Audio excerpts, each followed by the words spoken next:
Poésie.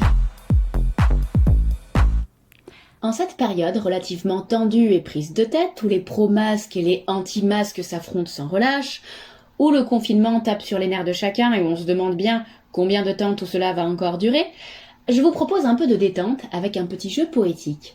Et si les plus grands poètes de l'histoire avaient écrit leurs poèmes en 2020, lesquels auraient reçu 135 € d'amende? L'un des premiers thèmes récurrents dans la poésie française, qui a inspiré plus d'un poète et aurait probablement coûté cher à bon nombre d'entre eux, c'est le voyage. Alors certains, comme Victor Hugo, ont de bons motifs pour vouloir sortir.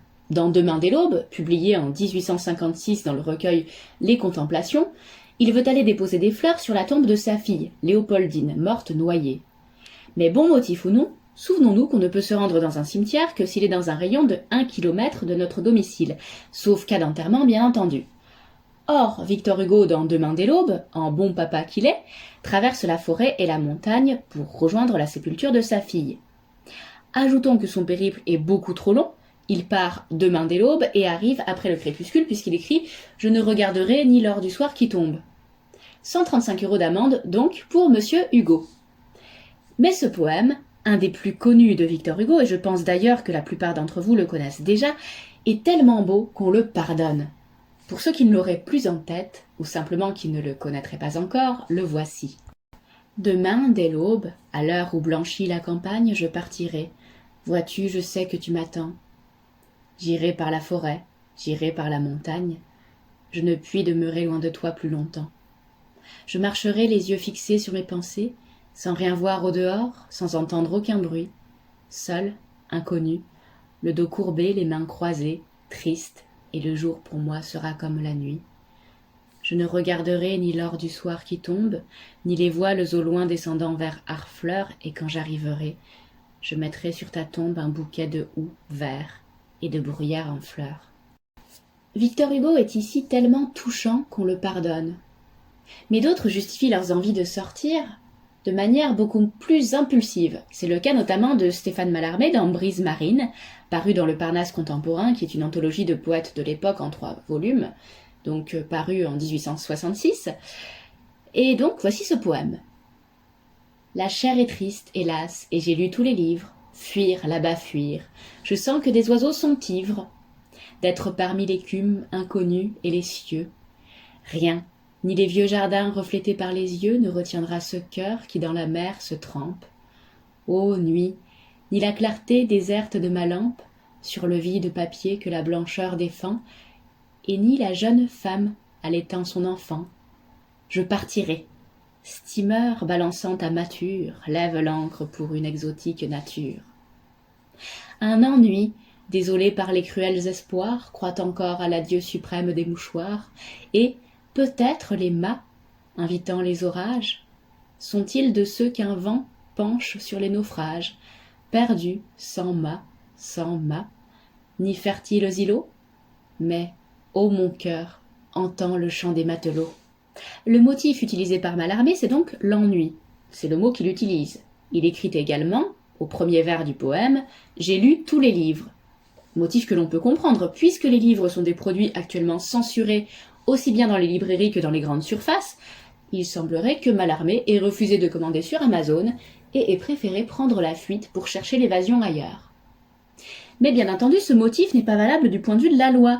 Encore un qui payerait 135 € en 2020. Émile Verhaeren, lui, dans le poème « Un matin » paru dans le recueil Les Forces tumultueuses en 1902, se promène, clair et léger, simplement parce qu'il est heureux sans aucun but. Il écrit que son guide est « le hasard ». Il fait même un pied de nez à la maintenant traditionnelle attestation en écrivant « Que m'importe droits et doctrines ». Voici Un matin de Verhaeren. Dès le matin, par mes grandes routes coutumières qui traversent champs et vergers, je suis parti, clair et léger, le corps enveloppé de vent et de lumière. Je vais je ne sais où, je vais je suis heureux. C'est fête et joie en ma poitrine. Que m'importe droits et doctrines, le caillou sonne et lui, sous mes talons poudreux. Je marche avec l'orgueil d'aimer l'air et la terre, d'être immense et d'être fou, et de mêler le monde et tout à cet enivrement de vie élémentaire. Ô les pas voyageurs et clairs des anciens dieux! Je m'enfouis dans l'herbe sombre, où les chênes versent leurs ombres, et je baise les fleurs sur leurs bouches de feu. Les bras fluides et doux des rivières m'accueillent, je me repose et je repars avec mon guide, le hasard, par des sentiers sous bois dont je mâche les feuilles. Il me semble jusqu'à ce jour n'avoir vécu que pour mourir et non pour vivre. Oh, quel tombeau creuse les livres, et que de fronts armés y descendent vaincus.